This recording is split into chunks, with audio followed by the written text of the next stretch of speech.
সাইয়েদনা মুসা আলাইহিস সালাম জিজ্ঞেস করলেন, ইয়া রাব্বি আয়াগলিবুকান নাওমু, আল্লাহ আপনার কি ঘুমে ধরে না?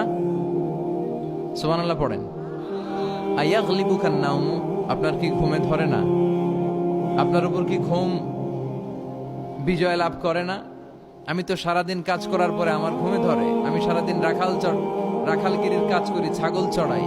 পৃথিবীর সব নবীরা ছাগল চড়াতেন। মা মিন নাবিয়িন ইল্লা রাআল গানাম, পৃথিবীতে এমন কোন নবী নাই যেই নবী মেষ চড়ায় নাই, বকরি চড়ায় নাই। সুবহানাল্লাহ পড়েন।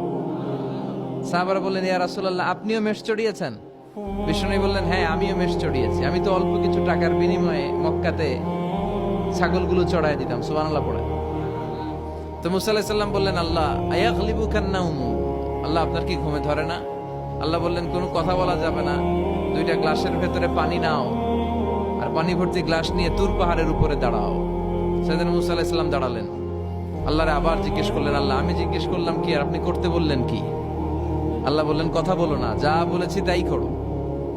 আল্লাহর সাথে বেশি কথা চলে না, তিনি সব রাজার বড় রাজা, মহারাজা। চিল্লা এখন ঠিক কিনা? তো মুসা আলাইহিস সালাম কিছু বলতে পারে না, পানি নিয়ে দাঁড়িয়ে রইলেন। মুসা আলাইহিস সালামকে আল্লাহ বললেন, তুমি দাঁড়িয়ে থাকো। আর ঘুম রে বললেন, ঘুম তুই মুসারে ধর। ঘুম যে এবার সাইয়েদনা মুসা আলাইহিস সালামকে ধরেছে। উনি ঘুমের ধাক্কায় আর থাকতে পারে না, একবার ডানে যায় আরেকবার বায়ে যায়। ঘুমের ধাক্কায় হঠাৎ করে কাত হয়ে পড়ে যায় আর গ্লাসগুলো মাটিতে পড়ে খান খান হয়ে ভেঙে যায়।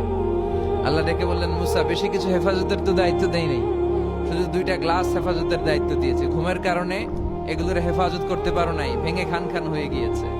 আমি যদি তোমাদের মতো ঘুমিয়ে যেতাম তাহলে পৃথিবীর সাথে সূর্য লেগে, সূর্যের সাথে চন্দ্র লেগে গোটা মহাবিশ্বটা এভাবে গ্লাসের টুকরার মতো খান খান হয়ে যেত রে মুসা।